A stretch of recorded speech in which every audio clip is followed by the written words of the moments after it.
Hey, what's going on, Vikings fans? It is Skullside back again with another video.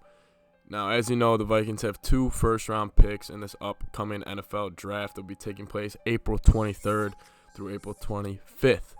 Now, after trading Stephon Diggs, the Vikings are kind of depleted at receiver. We still have Adam Thielen, but we are not that deep. Now, the Vikings have the number 22 overall and number 25 overall pick. And I believe at number 22 overall, the Vikings should select Baylor's Denzel Mims. Denzel Mims is a big, fast receiver. He's got unreal talent, and he reminds me of a DK Metcalf type.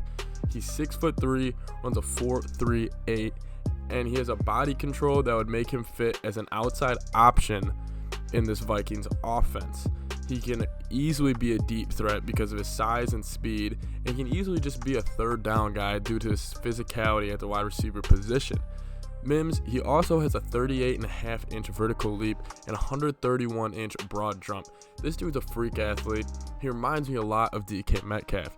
And the reason I bring up the DK Metcalf comparison is because the Seahawks also had a very similar position that the Vikings are in right now with receiver. They had Tyler Lockett, but besides that, they weren't really deep at receiver.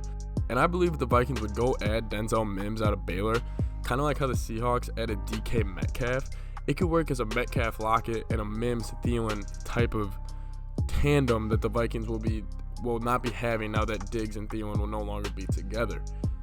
This would be more of a bold pick by the Vikings because Denzel Mims, he hits every category you want in a receiver. He's tall, he's fast, he's physical, good vertical leap. He's everything you want on paper on a receiver. And he's also produced in college. He hit two 1,000-yard seasons at Baylor. Yes, this is a Big 12 where we all know the numbers are skewed in the passing game in the Big 12 and numbers overall because they don't play defense in the Big 12. There's no such thing as safeties in the Big 12. However, he was averaging around 16 yards per catch as his whole career at Baylor. So you see, he is a deep threat. And yes, he would be a risk, and the Vikings have never really drafted receivers well, such as Percy Harvin, Cordell Patterson, Laquan Treadwell, for example. However, but if we bring him in and have him play opposite Adam Thielen, I feel like this would be a good, safe pick, and it would bring excitement to the Vikings as he would have some big shoes to fill as he's filling Stephon Diggs' shoes. But I believe this guy is a safe option at the number 22 slot. Now, let's just say the Vikings did end up selecting Mims at 22, and now it's their turn at 25. At 25, I would like the Vikings to select the defensive end, AJ Epinesa, out of Iowa. Hopefully I'm pronouncing his name right. But I believe he can fill the void for Everson Griffin. Now, like I said in my last video, I hope the Vikings make a move for Clowney, even though I find that unrealistic. So I feel like drafting AJ out of Iowa, I'm not going to try to pronounce his last name again, but I feel like drafting him out of Iowa would be a great fill-in for Everson Griffin. Everson Griffin, he left. He's got another big shoes to fill, but these are going to be young guys who come in hungry, trying to place these studs that left the Vikings in that position. Now, if Penesa's length and power will be a strong draw for the Vikings to pick him at number 25. He had 30 tackles for loss, 22 sacks, 8 forced fumbles, and 7 pass deflections in his last 2 seasons at Iowa.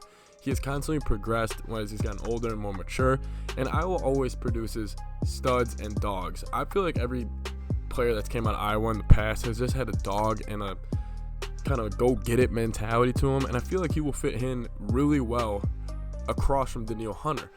Now, the reason I like these two picks is that we're not bringing them in to be the man right away. We're bringing in these two guys to go play across all pro type players, as Mims would be playing across from Adam Thielen, and as a Penesa will be playing across from Danielle Hunter.